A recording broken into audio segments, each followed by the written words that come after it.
Hello, everyone. So, as promised, I told you I would record chapter 9 again, just in case you either weren't there or you want to hear it one more time before tomorrow. So, at the end, after your reading, I'm going to be asking you to ask some questions.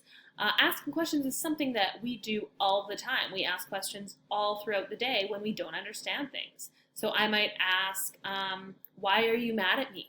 Or I might ask, what time is lunch? Or what am I supposed to be doing right now again, Miss S? Those are all questions, that we ask throughout the day. And just like we ask questions in real life when we're confused, that's what good readers do. They ask questions as they read when they're confused about things.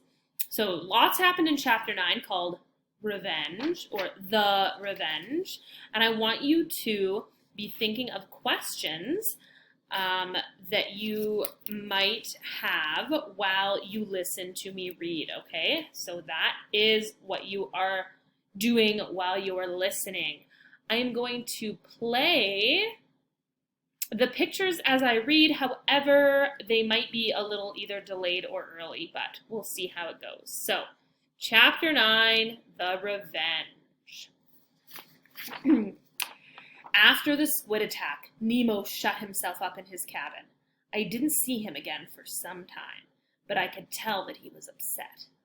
These days, the Nautilus, the submarine, never stayed on a steady course. It hardly ever used its propeller. For days at a time, the Nautilus just floated while the waves pushed it around.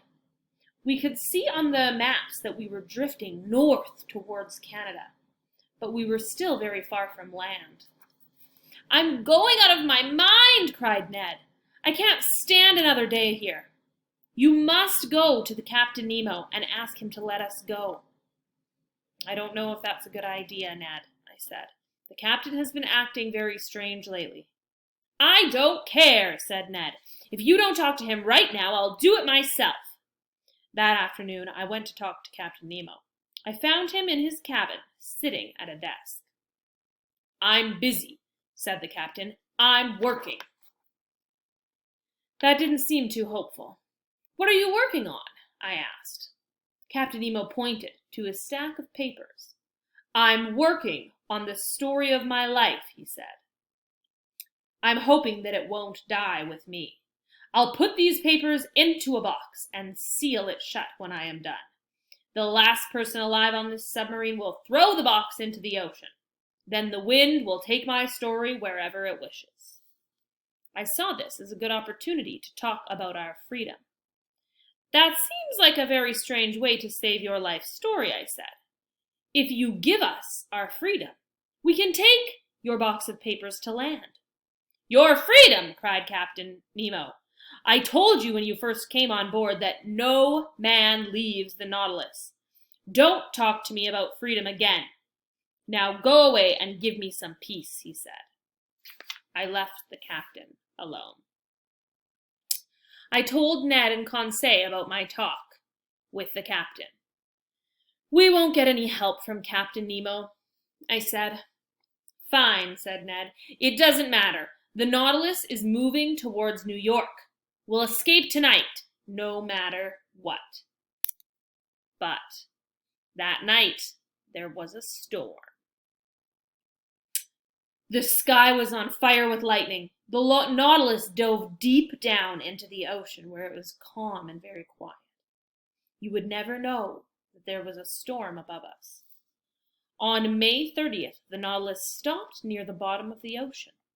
We were 2,733 feet below the surface.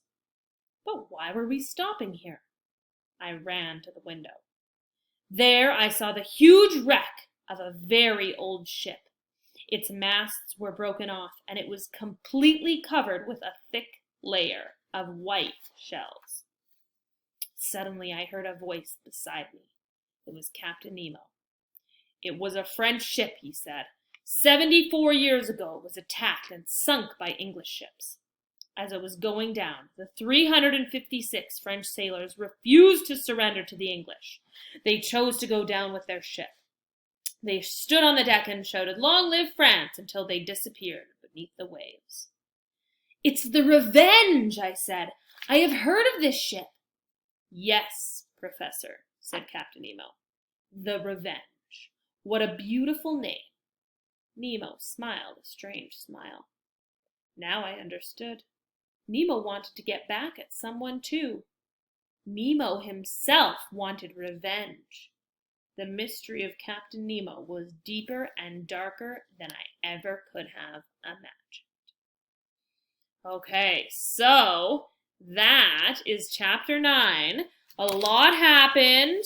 They were floating around after the squid attack, and then they're heading towards Canada. They were thinking about escaping, but there was a storm. And then, of course, at the very end, we just talked about how they found a ship called the Revenge. And now we're wondering if Captain Nemo wants revenge on someone and what's going on with him writing his life story. So, lots of questions came up in my mind when I was reading. I want to know your questions, so I want you to head over to Flipgrid after this and record yourself asking whatever questions you have, okay? And we will see you tomorrow at 11 o'clock where we will figure out the answers together. See you tomorrow.